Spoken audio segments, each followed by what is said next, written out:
So ayan mga kadrama-rama, alam ko pong inaabangan nyo po no, yung next na mangyayari po dito sa Abot Kamay na Pangarap, dahil alam naman po natin na sobrang nakakatins na nga po no, at saka nakaka-excite na nga din po no, yung pinapakita talaga ni Director every episode po talaga dito sa Abot Kamay na Pangarap, dahil alam naman po talaga natin ngayon no, kung sino talaga yung bagong dumating talaga dito sa Apex no, kundi itong si Miss Dubus. Talagang magkakuntsaba pa talaga sila ni Moira no.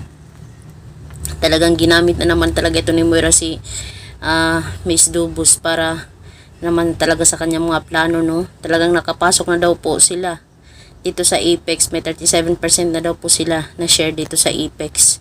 Talagang pasekreto din talaga itong gumalaw itong si Moira no, dahil alam naman po talaga natin na hindi talaga malalaman ng mga tanyag, lalong lalo na sila Giselle at RJ, na si Moira talaga ay gumagalaw talaga ng tahimik lamang no.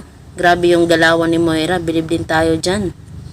Diba? Kasi alam naman po talaga natin na alam ng mga tanyag na patay na itong si Moira. Paano nila masasabi na si Moira yun, diba? Unless hindi nila makita si Moira. Kasi nakita na nga po nila itong si Moira doon sa morgue, na talagang si Moira, mukha talaga ni Moira yung nandoon, dahil nga po sa tulong ng kaibigan talaga ni Moira na nagpa-plastic surgery. Diba? Talaga itong si Miss Dubus ay pumunta nga po talaga dito sa Apex. Hindi yan po talaga maiwasan na hindi yan talaga makaka-enkwentro talaga ni Justin, dahil itong si Justin, alam naman po talaga natin na parang ang galing mag-spy eh. Diba? Talagang itong si Justin, sasabihin niya na, alam ko ang pakay mo dito sa Apex, rinig na rinig kita, Miss Dubus. Diba? Gusto nyong kunin yung Apex, pero hindi ako papayag na kukunin nyo yung Apex dahil sa mga tanyag lang ang nagmamay-ari niyan, di ba? Mga ganun ba? Alam naman po talaga natin na magkakaroon din one day sila ng enkwentruhan dito sa Abot Kamay na Pangarap. Hindi talaga payagan ni Justin na maangkin talaga nila, at lalong na pag talagang marinig talaga ni Justin mula dito sa kanya yung pangalan ni Moira, talagang mawiwindang talaga silang lahat no. What if si Justin yung unang makaalam na buhay pa si Moira, diba?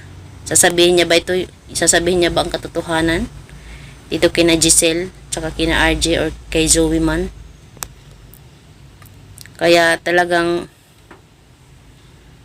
tingnan na lang natin yung next na mangyayari dito sa Abot Kamay na Pangarap mga kadrama. Kung maging successful nga ba yung galawan ni Moira ng palihim na hindi alam yung mga tanyag. Ngayon pinupunteriya na naman nila Zoe tsaka nila Justin si Annalyn na naman, diba? Dahil pag nasira daw itong si Annalyn ay masisira din daw si Giselle. Parang focus talaga nila itong si Giselle din. Kaya mga kadrama, tingnan na lang po natin. Kaya maraming salamat again sa iyong palaging panonood. Don't forget to please like, share, subscribe my channel mga kadrama. Abang-abang na lang po tayo sa next na mangyayari. So yun lang po. Bye! Abangers!